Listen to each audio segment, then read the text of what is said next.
Ashoka Buildcon company में हम सब ने मिलकर व्यावसायिक स्वास्थ्य और सुरक्षा प्रबंध प्रणाली यानी कि occupational health and safety management system को मजबूत प्रयासों के साथ प्रालिप्त किया है। और इससे आगे बढ़कर हमें ऐसे प्रभावशाली सिस्टम को हम सब ने मिलकर डट कर बनाए रखना होगा। किसी भी कार्यस्थल पर व्यावसायिक स्वास्थ्य और सुरक्षा प्रबंध प्रणाली को लागू करने और बनाए रखने के लिए ये 5 मुख्य आधार स्तंभ होते हैं।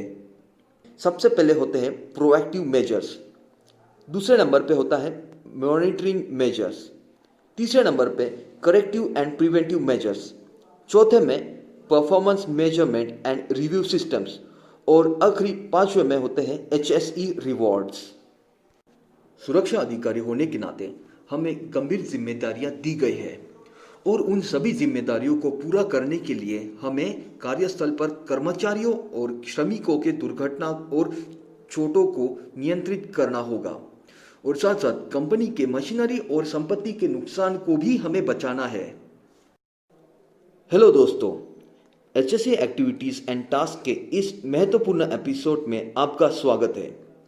आज के इस एपिसोड में हम अगले 20 दिन तक की जाने वाली दैनिक HSE कार्य और गतिविधियों को समझेंगे और आपके आसानी के लिए हमने 20 दिन के HSE गतिविधियों का सरल और आसान गाइडलाइंस और बने बनाए जांच सूची यानी कि चेकलिस्ट बनाए हुए हैं।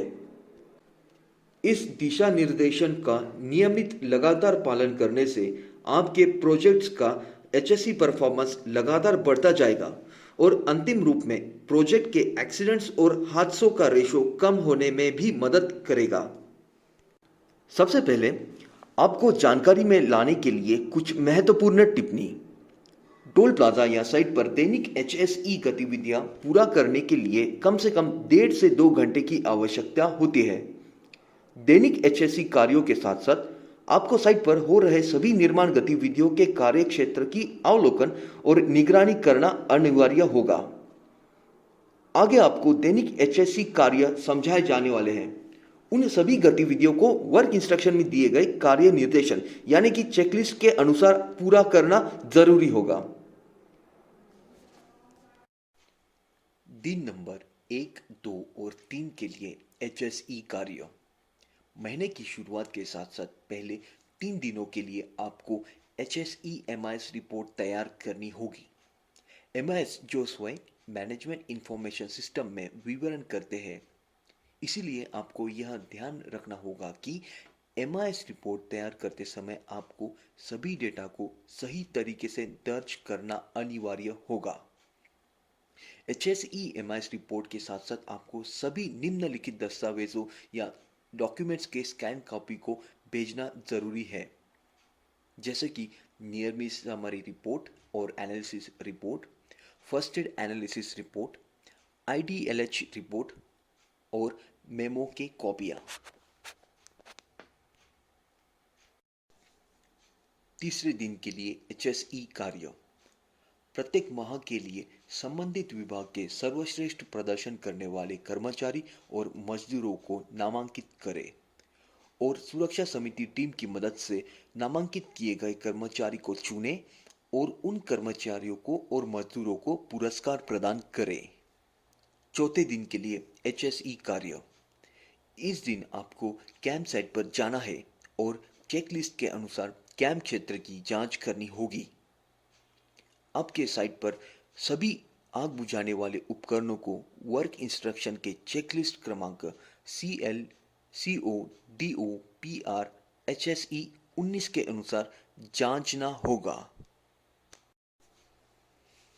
इसके साथ साथ आपको checklist number CL CO DO PR HSE 13 के अनुसार साइट पर उपलब्ध सभी प्राथमिक चिकित्सा बॉक्स यानी कि फर्स्ट एड बॉक्स का निरीक्षण करना और इसके साथ साथ फर्स्ट एड रजिस्टर और फर्स्ट एड मटेरियल के रिकॉर्ड की जांच करनी है। आपको यह भी सुनिश्चित करना है कि लेबल और त्रैमासिक यानी कि क्वार्टरली कलर कोडिंग मार्किंग दिखाई दे और पढ़ा जा सके। 5वें दिन के लिए HSE कार्य। इस दिन आपको सभी लोड उठाने वाले उपकरणों औजारों का निरीक्षण करना होगा और थर्ड पार्टी के प्रमाण पत्रों को जांचना होगा।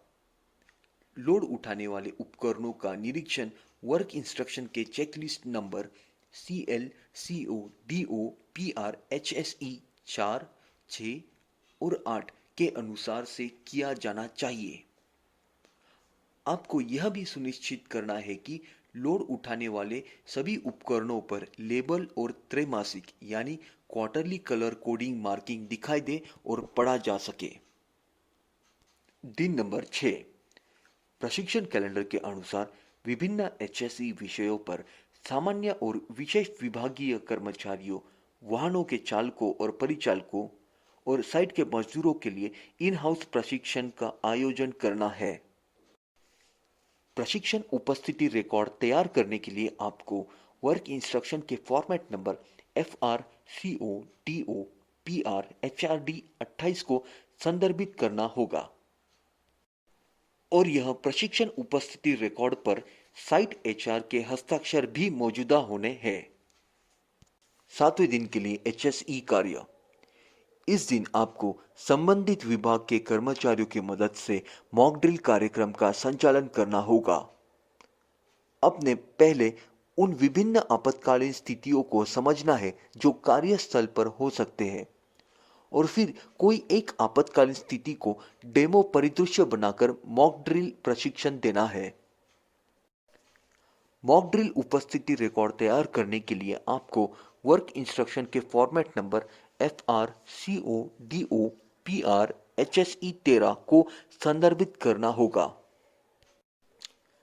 साइट HR और संबंधित विभाग के अधिकारियों की प्रशिक्षण उपस्थिति रिकॉर्ड पर एक साथ हस्ताक्षर किए जाने हैं। 8वें दिन के लिए HSE कार्य। इस दिन साइट पर आपको व्यक्तिगत सुरक्षा उपकरण यानी पर्सनल प्रोटेक्टिव इक्विपमेंट्स और फुल बॉडी सेफ्टी हार्नेस को निरीक्षण करना है और साथ साथ sign boards, dummy flagman, fencing barrier, safety cone, blinker और स्टोर इन्वेंट्री का भी निरीक्षण और समीक्षा करना होगा। पीपीएस के उपकरण की स्टोर इन्वेंट्री रिपोर्ट तैयार करने के लिए आपको वर्क इंस्ट्रक्शन के format number CL, CO, DO, PR, HSE 15 को अनुसरण करना होगा और सेफ्टी हार्नेस बेल्ट की जांच करने के लिए format number CL, CO, DO, PR, HSE 12 को अनुसरण करना होगा और यदि अगर आवश्यकता हो तो साइट परचेस डिपार्टमेंट के माध्यम से मटेरियल रिक्वायरमेंट यानी PR बनाना होगा। 9वें दिन के लिए HSE कार्य। इस दिन आपको पोर्टेबल उपकरण, इलेक्ट्रिकल पैनल और इलेक्ट्रिकल कनेक्शंस को साइट के इलेक्ट्रिशियन या ऑटो मैकेनिक के साथ साथ संयुक्त निरीक्षण और जांच करना है। आपको electrical checklist number CL, CO, DO, PR, HSE 28 को निरीक्षण उद्देश्य के लिए पालन करना होगा और उन चेकलिस्ट रिपोर्ट पर उपस्थित इलेक्ट्रिशियंस के भी हस्ताक्षर किए जाने हैं। 10वें दिन के लिए HSE कार्य। आपको इस दिन साइट और कैंप में उपकरण, मशीनरी, यंत्र और वाहनों के निरीक्षण और जांच करनी होगी। साइट के ऑटो इलेक्ट्रिशियन के साथ आपको वाहनों के reserve horn, front end tail light, indicator, tyre की कंडीशन, सीट बेल्ट की कंडीशन और वाहनों के हजार्ड मार्कर की निगरानी करनी है और आपको सुनिश्चित करना है कि कोई भी वाहन या मशीनरी पर रिफ्लेक्टिव स्टिकर उपलब्ध है या नहीं। प्लांट के निरीक्षण रिकॉर्ड तैयार करने के लिए आपको वर्क इंस्ट्रक्शन के checklist number CL, CO, DO, PR, AMG, PM 2 को निरीक्षण उद्देश्य के लिए पालन करना होगा और मशीनरी का निरीक्षण रिकॉर्ड के लिए वर्क इंस्ट्रक्शन के checklist number CL, CO, DO, PR, AMG 3 को निरीक्षण उद्देश्य के लिए पालन करना होगा और प्लांट या मशीनरी निरीक्षण चेकलिस्ट रिपोर्ट पर उपस्थित ऑटो इलेक्ट्रिशियन या ऑपरेटर के भी हस्ताक्षर किए जाने जरूरी है। 11वें दिन के लिए HSE कार्य। इस दिन आपको मशीनरी और मोटर्स के घूमने वाले हिस्सों और मशीन गार्ड्स की स्थिति का निरीक्षण और जांच करना है। इसके अलावा आपको गैस कटर मशीन सेट और उसके सहायक उपकरणों की भी जांच करनी होगी, जैसे कि flashback arrester, gas pipe, metal gauge, trolley etcetera. आपको यह भी सुनिश्चित करना है कि मशीन गार्ड और गैस कटर मशीन पर लेबल पढ़ा जा सके और त्रैमासिक यानी क्वार्टरली कलर कोडिंग मार्किंग दिखाई दे। 12वें दिन के लिए HSE कार्य।